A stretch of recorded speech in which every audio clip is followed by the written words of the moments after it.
Tonight we want to try to, through our own historic sources, through like authentic Torah sources, try to decolonize Jewish identity. We've been talking about this for a long time. The next stage, a lot of times we bring up kind of political things, we bring up activist things that we're trying to accomplish.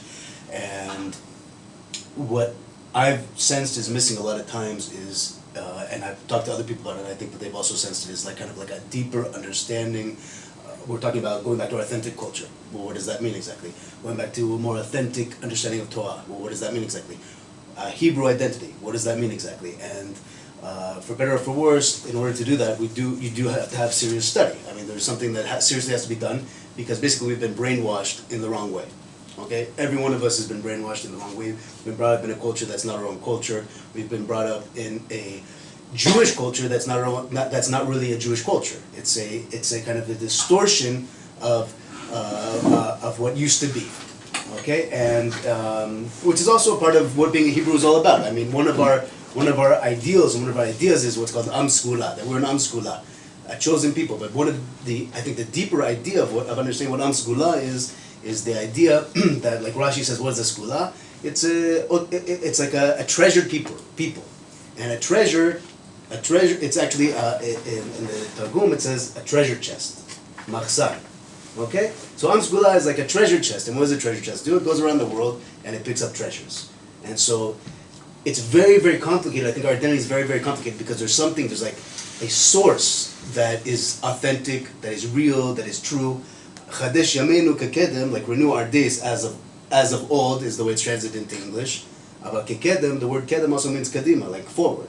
So the same word in Hebrew means backwards and forwards. There are a lot of people who gravitate towards our movement, who, whether like with a kippah or without a kippah, whether in pants or in skirts, they come like from an activist perspective, like they're coming through like an activist journey, and they come to Israel, they find themselves in Israel. Some of them, go through yeshivot, some of them don't, but they basically, what happens, I'll tell my own story, and I think that some of you might find it relevant to yourselves, is that I remember when I was a university student in America, and I first started to care. I developed like a strong, not just a national consciousness, but like a desire to participate in the story, to be a character in Jewish history. I would see things in the Tanakh, for example, in the Bible, that were very clear to me, that set a very clear direction and gave me very clear guidelines and values, and even action, like policies. Like, if Israel's in this situation, we do this, right? Because here's an example in Tanakh here, and in Tanakh there, and Tanakh there, right? Sefer Shoftim, Sefer Shmuel, Sefer Malachim. You find all these examples of this is what the Jews do when they're faced with this situation. Then you look at the news and say, how come Israel's not doing this? Right? And then what happens, you meet rabbis, especially in America, American rabbis, who try to explain that you might be mistaken, and they bring sources from the Gemara. And they bring Talmudic sources to almost like soften the clear nationalism of the Tanakh, right?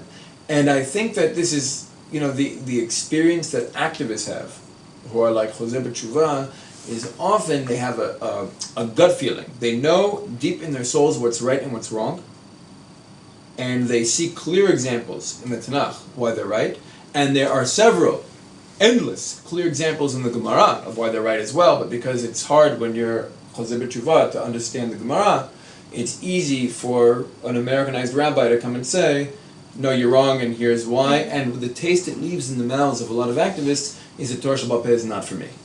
And I've noticed over the years a lot of activists from America who make Aliyah end up very attracted for a certain period of time to the Karite movement. Because I think that the Torah Sheba'al Peh is really just distorting our Torah, distorting our Tanakh instead of enhancing. And I think that's an experience a lot of people. Of course, that's the Karite argument. That is the Karite argument, and I think it's the wrong argument. Yeah. And I think that's why we have to talk about the Torah Sheba'al Peh tonight. And there's another, not only from that direction, I think the other direction is that there's a lot of people who grew up believing in the Torah, a part of the religious world, a part of thinking that this is, and they've received a specific understanding of Torah that I think that they don't even realize that it's like a kind of colonized understanding of Torah. In other words, I encounter a lot of times people in the religious world, even learned men and women within the religious world, that their understanding of Torah is actually, I see the roots of what I would say is they choose a specific strand of understanding the Torah over what I would consider to be a more holistic and a more authentic and a more powerful and compelling understanding of what the Torah is. So, like a lot of times we talk about Torah, we talk about the Torah, and we're talking about two totally different things. Like there's small Torah, there's like small Torah, like Torah versus other isms, and then there's like big Torah that includes all. There's nothing outside of that. So, I think we'll start like I'll say something. In the Gemara, it says it asks a question in Masechet Brachot. Okay, now it's like it asks a question in Masechet Brachot, and it says, "Who is an Amma Aretz?" Okay, who is an ignoramus, basically. Okay, that's the question the Gemara asks. Who's an ignoramus? And the answer is someone who studied the entire Torah, and the entire Mishnah, and the entire Gemara, and basically the entire Jewish library, and he's read the entire Jewish library. He's an ignoramus. If he did not serve with Talmidei Chachamim. Okay? Shimush Talmidei Chachamim. Okay? And the question is, what does that mean? In other words, a person can study everything that's written. He can be a professor, he can be even like someone who's passed all of the tests for the Dayanut. And he possibly could be what the Gemara says is an Amma Aretz, an ignoramus, has nothing, he doesn't know what he's talking about. How can that be? Because the reality is that the Torah is passed on not by written words, not by dry words, it's an experience. It's an experience. What is Shimush Talmidei Chachamim? It's like making them coffee, or like the story in the Gemara says where there were Chachamim that hid under the bed of one of them to see how they use their bed with their wife. There's an experience that's passed on, that's a living experience, that's passed on from teacher to student, from student to student to teacher to student, teacher to student to student throughout the generations. And that's a living tradition. That's a living idea of what the Torah actually is. And you cannot get that by just reading books. And you cannot get that by even studying with someone who was broken from that tradition. If someone was broken from that tradition and started just studying from books and then passed on his knowledge to someone else, there's a problem. That's what the Gemara says, there's something problematic in that. You have to be a part of the club. There's a club. There's a ninja. Okay, it's like ninjas. It's like one of the examples I haven't yet used, but I've been meaning to, and that's my chance. Is the idea of, like, for example, take a professor who wants to know everything about ninjas. Okay, and so he goes and he writes books and he reads in the encyclopedia and Wikipedia and he goes and he writes. He knows everything about ninjas. Everything there is to know about ninjas. What they wear, how many centimeters there are between their toes, everything. But he's not a ninja. When do you become a ninja? Go and live with a ninja. Go and fight with a ninja. Right? Go breathe with a ninja. See how a ninja talks. See how a ninja walks. See how a ninja lives his life. He might say some intelligent things and someone might go and write that down at some point. But that's dead words. Those are dead words, what the person said and what he wrote down. Unless the person who wrote it down knew that ninja. And he passed on the experience to his student, he passed that on to his student, he passed that on to his student. The question is, do we want to be ninjas? Or do we want to be the professor who's sitting there on the side writing a comparative essay about what a ninja versus a samurai? Okay, so that's, I think, what the Gemara is saying. The first and foremost thing about Torah is that it is a living experience that can only be passed down by seeing the face of the Talmid Chacham and seeing how he looks and how he smiles and how he says the words and how he breathes and how he thinks and how he reacts. And those things cannot be written down. And our mistake is a lot of times is this, and the question is really there's actually we could say maybe there's three Torahs. There's the Torah of the past, which is the Torah Shebechtav, the stuff that was written down. Anything, the minute that something's written down, it belongs to the past. The minute that's written down, it's dead. It's not alive anymore. The Torah Sheba'al Peh, when we're talking about Torah Sheba'al Peh, the real Torah Sheba'al Peh is the Torah of the present. The Torah Sheba'al Peh, it's forbidden to write it down. You cannot write it down. What does the Torah say for me to do today? Right now, at this very moment. What does it say for me to do? That you can't write down. There's so many factors, there's so many things going on. Who are you sitting with? Where are you sitting? What room are you sitting? Who are you talking to? Where were you 10 minutes ago? What's in the cup? Where is it made? What's it made from? What am I supposed to do right now? What is the existence flowing through me? For me to be who I really am, ultimately, what should I be doing at this moment?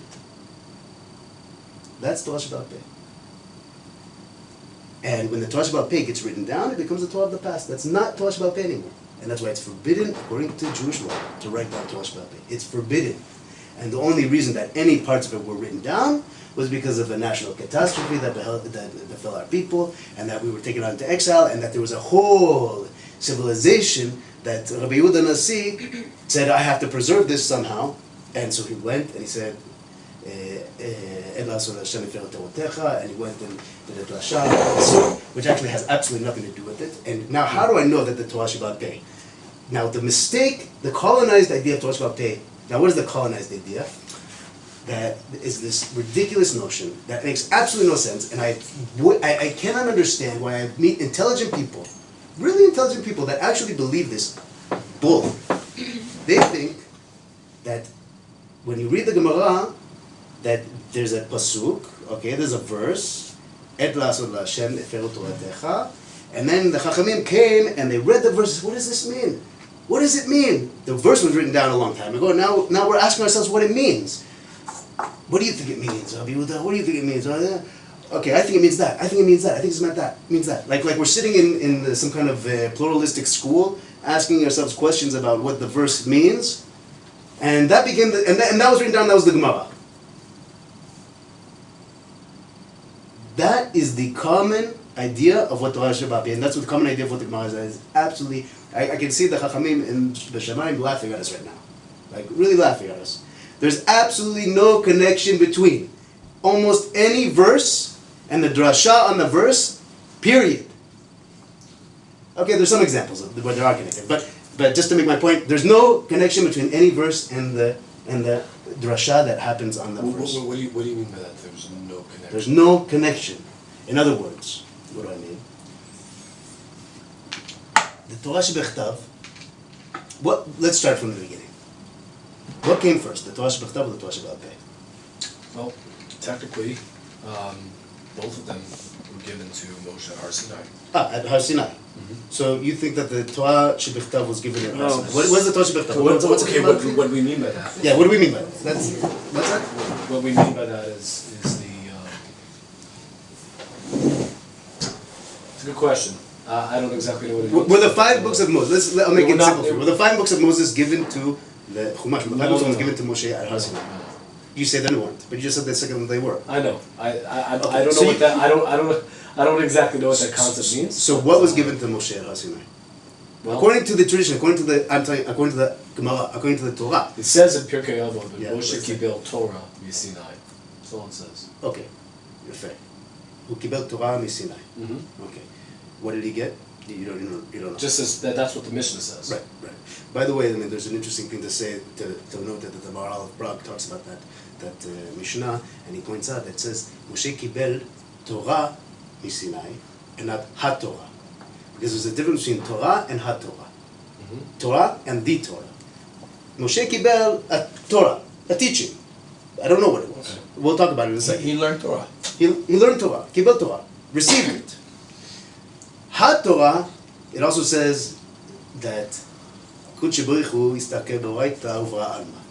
other words, that the Hashem, Kadosh Baruch Hu, looked at the Torah, and out of the Torah He created the world. Okay? So, has anyone ever seen anyone look at the Torah and create a world? I mean, can you actually create a world out of the Torah? What does that mean when it says that the Kadosh Baruch Hu looked into the Torah and created the world? And what the Maharal of Prague says is a very simple idea. I think that what people don't get it for some reason, is that there's HaTorah, the Torah of Hashem, which is the blueprint for all of existence. And Our Torah, like that scroll that's inside the Aron Kodesh. What's that little scroll in there? What is it then? It's the part of it that's relevant for us. What's that? It's the part of it that's relevant for us. No.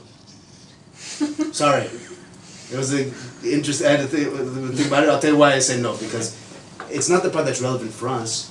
It is actually the expression of that big Torah in our world. It's like a link.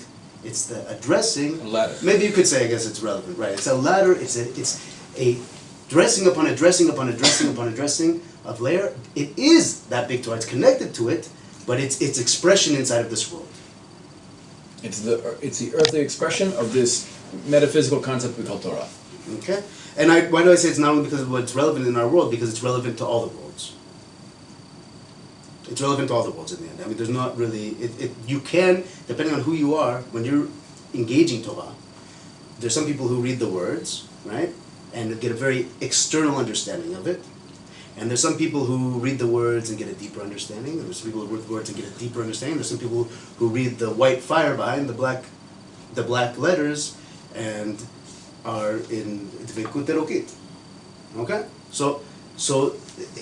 But it's the manifestation in this world, the external message. So let's go back to the question of, yeah? No, I think, from what I understand, the Torah was given in scrolls, right? And Yes. as events unfolded, things were written down.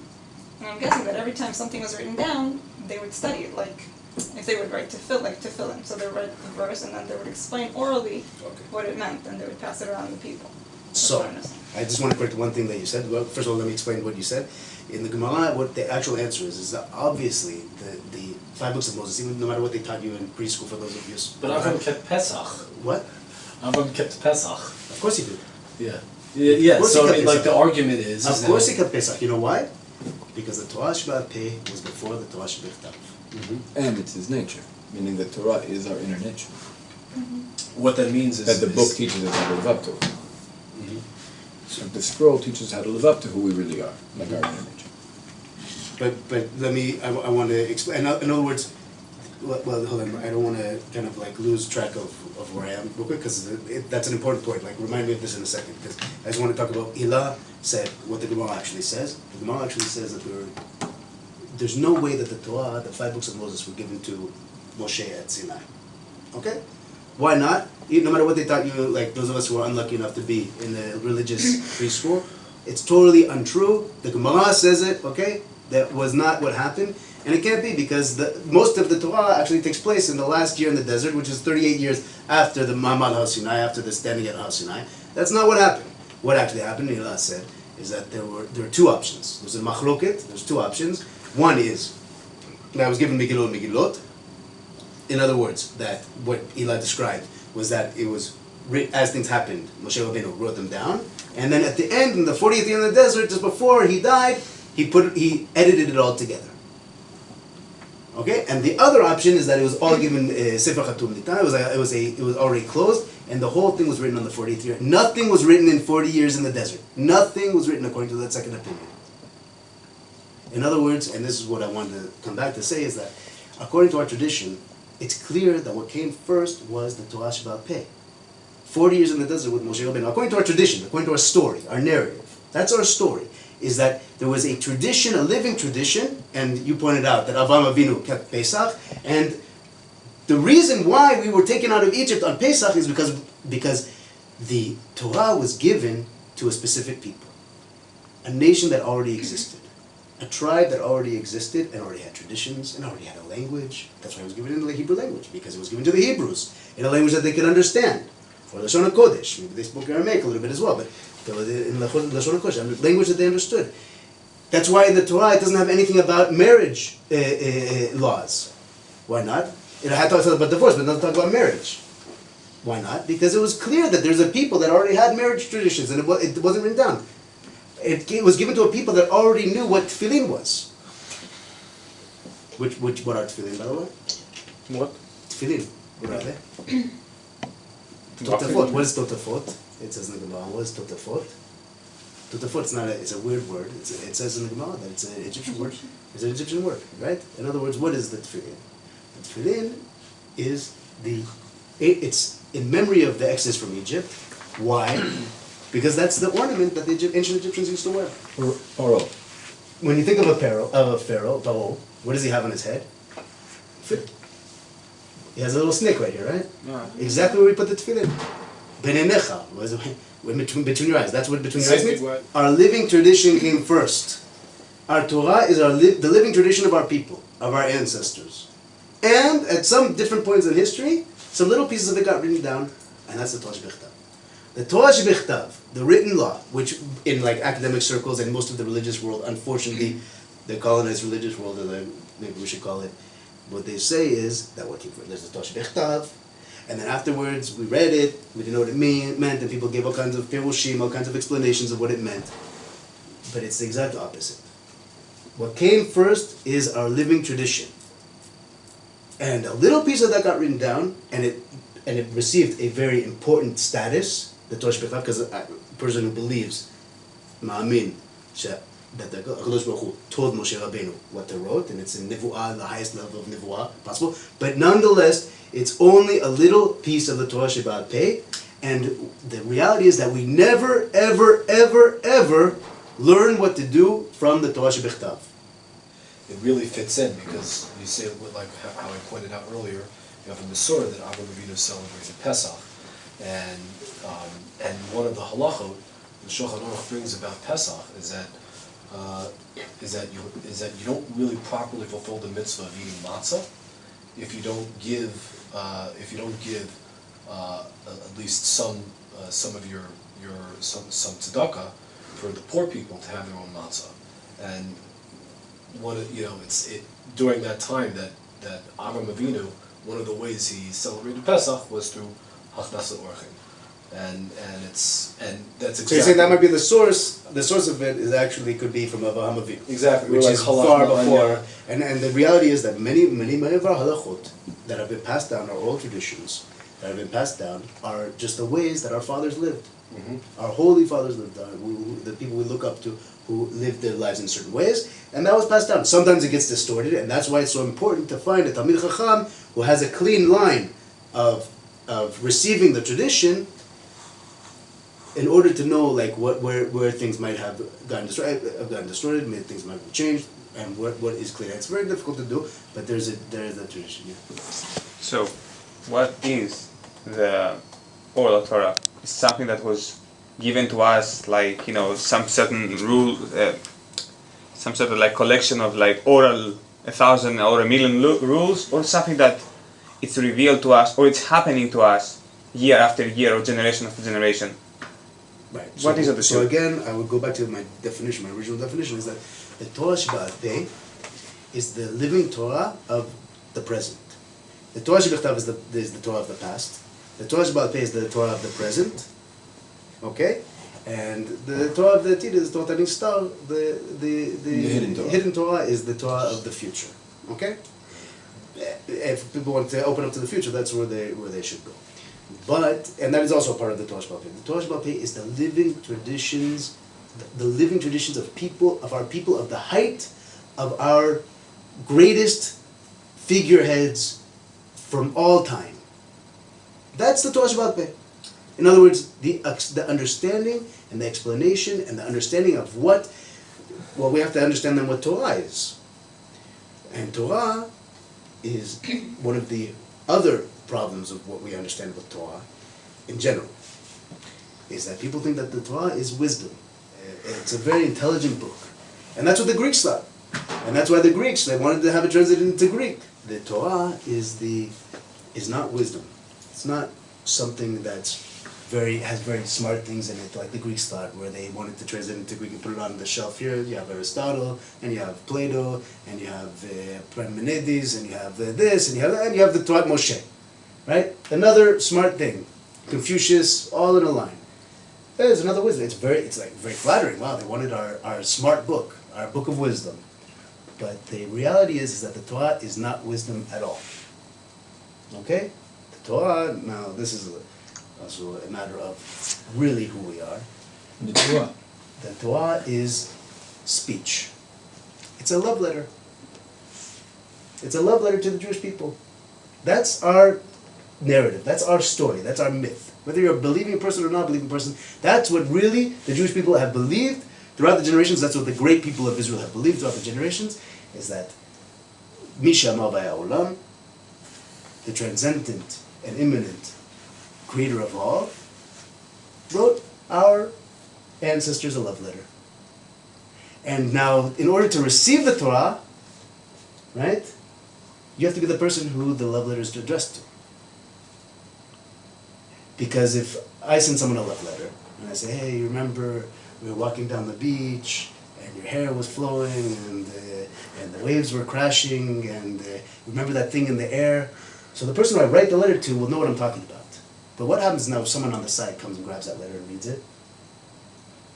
They're not going to understand anything. Or they'll understand things wrong. Or they'll start to make up stories about what that actually was about. When the Torah is given to a people, it's given to a specific identity, the Hebrew identity. It was given specifically to the people of Israel. Deber B'nai Yisrael. It was given to a specific existing nation under the understanding that that specific nation would be able to understand what was inside of it. That it had the qualities to understand what was inside of it. And then when the Greeks, or for that matter, any other peoples come and take it and look at it from the outside, what are they going to see? I intercepted a love letter between two total strangers. And I'll start I don't know what it means. Walking down the beach, well, what beach was it? Maybe they were walking down the beach. I'll start making up stories about it.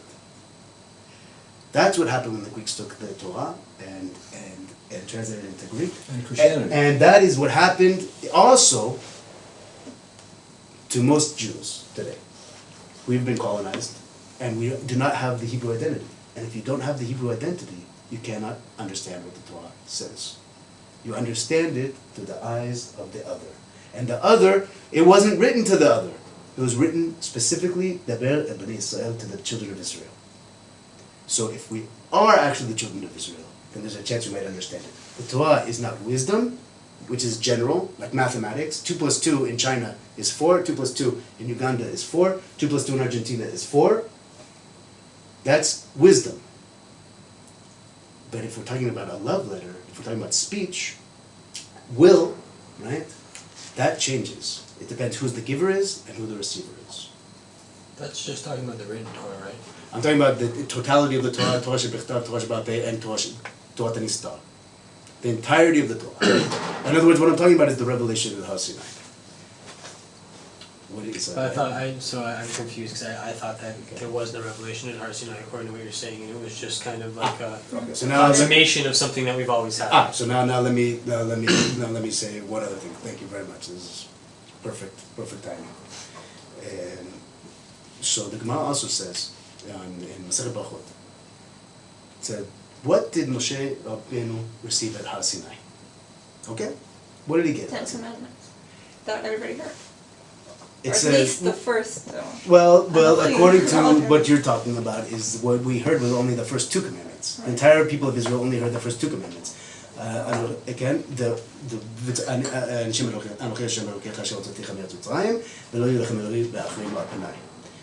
are the only 2 things that we heard in the entire revelation of Har Sinai. But with this Gemara that I'm talking about now says something totally different. It says, what did we receive at Har Sinai? We received the 10 Commandments, and we received the entire Torah, and we received all of the Nevi'im, okay? Yeshayahu, Amos, Yirmiyahu, Yechezkel, Malachi, and we received the entire Mishnah, which is written down by Rabbi Yehuda Nasi in the year about 200 CE, right? About 1600 years later, and the entire Gemara. The people who wrote the Gemara, that's what they said. When you say the Gemara, Yeah. do you mean like the rabbis also that say, like they talk about in the Gemara? That was received also, the names of those rabbis? Yeah, that's what it says. It says the entire Gemara was given at Har Sinai. Okay? So now the question is that, come on. What do you give the names? Think about it. I mean, do you understand that there are, I know adult rabbis who understand that Midrash Kipshuto, that they I heard sit that, there I heard that. and they're not willing to challenge it. And they're not willing to challenge it, and they're not willing to say, maybe there's some like hidden meaning here, maybe there's some, the whole thing. There's no thinking. There's no thinking. Okay, Yeah. so that There's no history, there's no timeline, first of all. Alright, so now I'm getting to, remind me of your name, Harry? Aaron. Aaron, sorry. So what is the Gemara actually saying? What's the Gemara actually saying? What happened with the revelation in Har Sinai? Okay? I'm not denying that there was a revelation in Har Sinai. What the Gemara is saying is that the totality of all of the Torah, the potential, the seed that would later become the tree, was all planted at Har Sinai. In other words, and inside the seed you have the DNA of the entire tree. It's all there. But it might take time for it to unravel. And indeed, the Gemara also has a story where it talks about Moshe Rabbeinu. He took a long time up on Har Sinai. And the Kadosh Baruch Hu said, look, I'm going to show you something. And they go for it in future time. And Moshe Rabbeinu finds himself in a room in a BEIT MIDRASH, sitting in the back of a BEIT MIDRASH. You guys probably know the story, right? Yeah, No? Rabbi Akiva. Rabbi. And here's Rabbi Akiva up there standing up there talking. And Rabbi Akiva is teaching Torah, and Moshe Rabbeinu understands nothing. Okay? He doesn't understand a single word that Rabbi Akiva is saying. And then Moshe Rabbeinu looks up to him, and Rabbi Akiva says at that point, he says, and everything I'm telling you is Torah LeMoshe Sinai. Everything I'm teaching you is the Torah that was given to Moshe at Sinai. And what does the Gemara say? What should Moshe Rabbeinu have done at that point? He was in peace. What? Because he was in That's peace. what he should have done? What should he have done? He should have stood up and said, bullshit, I never said that. Yeah, okay. He was in peace, though, like I said. But what happened is the real answer, and the Chayim knows, is that he said, nach dato, and he was satisfied with that answer. Why? Because that's the sod, the secret of Torah Sheba'al Peh. There is it all comes back to the moment of revelation in Har Sinai, that moment of hitgalut, of the Ein Sof, the infinite, meeting man. That's our story. That's our story, at least, whether you believe it or don't. But that's our story. Don't let anyone else tell you that something else is our story. Not if they're religious, not if they have a kippah on their head, and not if they're a professor at university. That is our story. That's what we've been telling ourselves for 3,000 years. There's also a midrash that says that all the other nations, like Ishmael and Esau, they all had different qualities that prevented them from being able to accept the Torah. So Ishmael's problem was that of thievery, and Esau's problem was that of murder. And where we have the characteristics to accept all of these principles in the Torah. Right. So that's another interesting midrash. I've studied that numerous times. I just forgot exactly where it's located. It's on Well, the at the last same time, And their national angel rejected the Torah, knowing it wasn't for this Exactly. people. Meaning, not that the people rejected Yeah, it, because intellectually they said, no, we'd like to Yeah, steal. exactly. At the same time, the people But are... because the national essence, the spiritual representative of the collective, let's say, Ishmaelite nation, understood this isn't matim for this nation. This nation requires something else. But at the same But time, at the though, same time, it it's shows not- that there is a connection between the Torah and the nations of the world.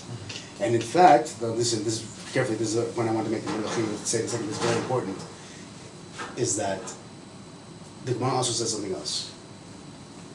I said that you cannot learn any halacha from the Torah Shebechtav. You cannot learn what to do from the Torah Shebechtav. You need the Torah Sheba'al Peh to tell you what to do. You cannot learn anything from the Torah Shebechtav. So then the question is asked, well, what do you need the Torah Shebechtav for? If all you need is the Torah Sheba'al Peh, what do you need the Torah Shebechtav for? You understand the question? It's meaningless, because it can't tell you what to do. So there's several answers. One of the answers is that it talks about the relationship between Hashem and history. Number two, it tells about the history of the identity of the Hebrew identity, so we'll be able to know what the Hebrew identity is all about. And one of the answers that's given in the Gemara is that the Torah Shebechtav was given for the Gentiles, for the Goyim. But the Torah Sheba'al Peh is ours. That's interesting, because there's also I think the majority opinion is that the Goyim can study Torah Shebechtav, which is why it was translated into 70 languages, but they cannot study Torah Sheba'al Peh. Correct. Because it doesn't belong to them. Yeah. Because the Torah Sheba'al Peh is the national culture of a specific nation in history, who has a specific history, and comes from a specific place, and has a specific identity, And that is that is our experience of the word of Hashem coming into this world as far as we understand it. The question is, why, when you open up a Gemara, okay, I assume many of you have, right? It looks like the sages are learning from the pasuk what the halakha is, right? That's what it looks like, and that's what you're taught. That's what you're taught, basically, right? But I don't think it's black and white. I think it's a little more complex. Some of it might be things that Absolutely, you're absolutely right. Is that the reality is that I was just trying to exaggerate in order for people to get the point. Well, what did you exaggerate? I exaggerated. I said that there's not a single when the sages look at verses and it looks like they're learning laws from verses. Like I'll give you an example. I just saw today. How do we know that pikuach nefesh dochet Shabbat? How do we know that if someone's life is in danger? That's one of the doshot. That's a dosha of Shmuel, who's an Amorah, who's very late. But there's also other doshot that there's about 7 different doshot about how we learn it. And Rabbi Akiva has his way. He says we learn it from the idea that the Kohen can be taken from his temple service in order to give testimony for a man who's about to be executed, and since he's allowed to do that, and since we know that the temple service supersedes the worship on Shabbat, the keeping of Shabbat, and we know that also Shabbat can be overridden by saving a person's life. Rabbi Ishmael, for example, says that we learn from the idea of someone who comes to steal in the middle of the night into your house, and since you don't know if he's coming for money or coming to kill you, you're allowed to kill him before he kills you. Okay, which I think recently became a law in the state of Israel, right? I mean, that was the whole issue of what's his name, the guy in the south, Shai. He did it anyway. He killed the guy. He killed the guy in the middle of the night who came to steal his flock, and I think they made a new law because of that, which is actually our original law. So, for example, because we're allowed to, you're not sure that your life's in danger, but here you're allowed to kill him, and killing is so much more than Shabbat. Anyway, there's a lot of different doshot about it. But the reality is that there was a tradition that we were not, so that if you do not keep Shabbat in order to, if someone's life is in danger. And you don't need the verse to say that. So why, now the question is, why then did they play this game? Now I agree with what Hilas said, is that sometimes we do see that they are learning from verses, and they are using the social midot in order to learn from verses, and that is true. That does occasionally happen. But I just want to point out that the majority of times they prove it with verses. What's that? They prove it with verses. Yeah. They're not proving it with verses. What are they doing? It's not them. What is the asmachta then? They're just. Why do that? Why do that? Why do that? Why do you look for verses in order to say a law that you know is the tradition, the oral tradition? You don't need it. You don't need the verse. So no, it's more like not something that sufficiently proves your case, but it's like some sort of backing. It's tangible. Yeah, it's like well, you know, this is part of our history. This is part of our story, and I'll prove it right here. An anchor. Like, not that this is like this proves it, and this is the case. Like, I'll just show that this is an aspect that's been in our past. In other words, what I think the answer is that I received from my Rabbanim. And by the way, everything I'm saying to you, I don't think I've said one thing that's my own, just so you know. Okay? I haven't said one thing that I've invented except like my intonation. The answer is that the knowledge that the sages had, that the Torah Shebechtav and the Torah Sheba'al Peh came from the same source. HaKadosh Baruch Hu. And since the same source gave this pipeline to receive information and this pipeline to receive information, there has to be a connection between them. And so what are the sages doing? Yehudim, like the Mekubalim do, where they basically realize how things are actually one. And when you tie them together, you have a different understanding of the essence of the law. The question is not, where do I know that Shabbat is superseded by saving a person's life? The question is, what is the essence of the meaning, the deeper meaning of Shabbat and of a person's life? And when you can combine that with the verses, you can find out the deeper meaning. Meaning when you touch the Torah Sheba'al Peh to the Torah Shebechtav together, Exactly. you create a new reality. Which now brings to basically the last point that I maybe will and this is, I think, the deepest point. Okay, there's a lot more to talk about it, but this is the deepest point. Is that the Torah Sheba'al Peh is the Torah Shebechtav comes from like the top down. Okay? It's an expression of Nevuah from the top down. The Torah Sheba'al Peh comes from the bottom up. It comes from life, from how a person drinks, from how a person looks, from how a person thinks. I want to live according to the Torah. What does the Torah tell me now that I should be doing? What does my tradition tell me now that I should be doing? How am I supposed to live my life in the right way? But the world is always changing. My situation is always changing. I'm always changing. I'm not the same person I am now that I was 3 minutes ago. I'm someone else. In these changing circumstances, what is the Torah telling me? The Torah Sheba'al Peh comes from bottom and goes up. So what is greater? What comes from the top and comes down, or what comes from the bottom and goes up? For whom? That's the question. For whom? What is greater for whom? Yes, what is greater, but the value changes from person to person, or character to character, or from personality to personality. There's different values. No, the greatness comes when they meet. So some people don't care about themselves. Some people just want to receive what others say, without any will, without anything. Just say what the others say. The meeting between the two, the interaction between the two, has a metaphysical impact. Well, I want to get to that point in a second. But I want us to understand really quickly, is that the purpose of creation is, like what said the Kodesh Baruch Hu, he wanted to live in the Tachtonim, in the lower realms. In other words, what's that? Tanya. Well, it's not from the Tanya. No, but it's in the Tanya. It's in the Tanya, obviously. Dira b'tachtonim. Dira b'tachtonim. Davar dira b'tachtonim. It's not Medina Nisra. He wanted to come and be in someone's underwear. No, sorry. Someone's apartment. Apartment and underwear. And to exist at the lowest levels of reality. Okay? So really what's down here, the lowest level is really the highest. What is the lowest is actually the highest. It has the potential to be the highest. Now what Yudah was saying, and this is also very important, point.